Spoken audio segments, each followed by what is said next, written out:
తెలంగాణ రాజకీయాల్లో మంత్రివర్గ విస్తరణ చర్చలు మరోసారి వేడెక్కాయి. ప్రత్యేకంగా ఉమ్మడి వరంగల్ జిల్లాకు ఈసారి అదనంగా మంత్రి పదవి దక్కే అవకాశాలపైన గట్టిగా ప్రచారం జరుగుతోంది.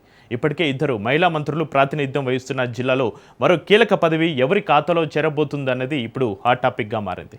ముఖ్యంగా రెడ్డి సామాజిక వర్గానికి అవకాశం దక్కొచ్చన్న చర్చతో కొన్ని కీలక పేర్లు తెరపైకి వస్తున్నాయి. మరి ఉమ్మడి వరంగల్ జిల్లాలో మంత్రి పదవి ఎవరిని వరించనుంది? ఏ సమీకరణాలు ఈసారి ప్రభావం చూపెట్టనున్నాయి? Let's watch the story.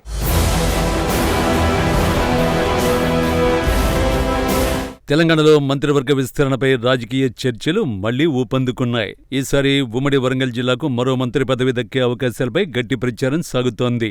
ఇప్పటికే ఇద్దరు మహిళా మంత్రులు ప్రాతినిధ్యం వహిస్తున్న ఈ జిల్లాలో సామాజిక సమీకరణాలు, జిల్లా రాజకీయ సమతుల్యత, హైకమాండ్ వ్యూహాలు ఇప్పుడు కొత్త చర్చకు దారితీశాయి. ముఖ్యంగా రెడ్డి సామాజిక వర్గానికి ఈసారి ప్రాధాన్యం దక్కొచ్చన్న టాక్తో నాయని రాజేందర్ రెడ్డి, దొంతి మాధవరెడ్డి పేర్లు బలంగా వినిపిస్తున్నాయి.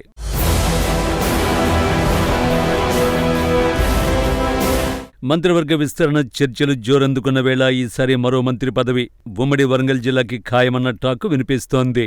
ఇప్పటికే ఇద్దరు మహిళా మంత్రులు ప్రాతినిధ్యం వహిస్తున్న ఈ జిల్లాలో మూడో మంత్రి ఎవరు అన్నది హాట్ టాపిక్ గా మారింది. ముఖ్యంగా ఈసారి సామాజిక సమీకరణలే కీ రోల్ పోషిస్తాయన్న చర్చ సాగుతోంది. మరి ఆ అదృష్టం ఎవరిని వరించబోతుంది అనేది ఆసక్తికరంగా మారింది.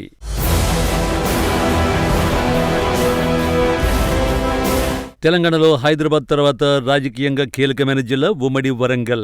మంత్రి సీతక్క, మంత్రి కొండా సురేఖలు కేబినెట్లో ఉన్నా మరొకరికి మంత్రి పదవి ఇవ్వాలని డిసైడ్ అయిపోయిందట కాంగ్రెస్ పార్టీ.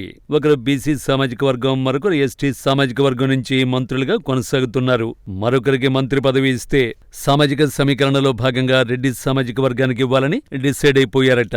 ప్రస్తుతం ఇద్దరు మహిళా మంత్రులు ఉమ్మడి వరంగల్ జిల్లా వ్యాప్తంగా ప్రభావం చూపెట్టలేకపోతున్న కారణంగా ఉమ్మడి వరంగల్ జిల్లా కాంగ్రెస్ నేతల్ని ఒకతాటిపై నడిపే నాయకుడికి ఇవ్వాలని అధిష్టానం భావిస్తోందట.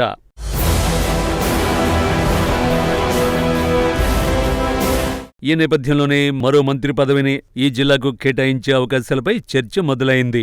ఈసారి రెడ్డి సామాజిక వర్గానికి ఛాన్స్ దక్కొచ్చన్న ప్రచారం గట్టిగా సాగుతోంది. దాదాపు 32 ఏళ్ల తర్వాత ఆ వర్గానికి ప్రాతినిధ్యం దక్కొచ్చన్న అంచనాలు వినిపిస్తున్నాయి. ఈ రేసులో ముందుగా వినిపిస్తున్న పేరు నాయని రాజేందర్ రెడ్డి. జిల్లాలో కాంగ్రెస్ నేతల్ని ఏకం చేసే సామర్థ్యం ఉందన్న అభిప్రాయం హైకమాండ్లో ఉందని టాక్. ఇటీవల ఎమ్మెల్యేలు, ఎమ్మెల్సీలకు విందు ఇచ్చి తర్వాత హైదరాబాద్లో అధిష్టానం పెద్దలను కలవడం ఈ ప్రచారానికి మరింత బలాన్ని చేకూర్చింది.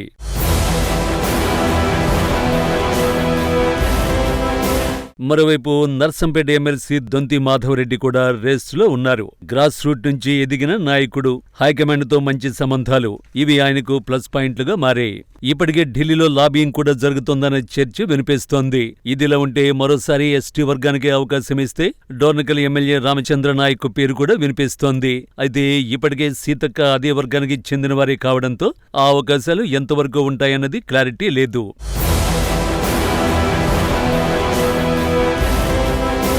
మంత్రివర్గ విస్తరణపై అధికారిక ప్రకటన ఇంకా రాకపోయినా ఉమ్మడి వరంగల్ జిల్లాలో మాత్రం మంత్రి పదవి చర్చలు రోజురోజుకి వేడెక్కుతున్నాయి. మరి కాంగ్రెస్ హైకమాండ్ చివరికి ఎవరిని ఎంపిక చేస్తుందన్నది ఇప్పుడు చర్చనీయాంశంగా మారింది. మొత్తానికి ఉమ్మడి వరంగల్ జిల్లాలో మంత్రి పదవి కోసం పోటీ హోరాహోరీగా మారింది. సామాజిక సమీకరణాలు, జిల్లా రాజకీయ సమతుల్యత, హైకమాండ్కు దగ్గరితనం, ఈ 3 ఫ్యాక్టర్లు ఎవరి అదృష్టాన్ని నిర్ణయిస్తాయో చూడాలి. మరి ఈసారి మంత్రి పదవి నాయని రాజేందర్ రెడ్డినే వరిస్తుందా, లేక దొంతి మాధవరెడ్డి సర్ప్రైజ్ ఇస్తారా, లేదా మరో ట్విస్ట్ ఉంటుందా అనేది ఆసక్తికరంగా మారింది.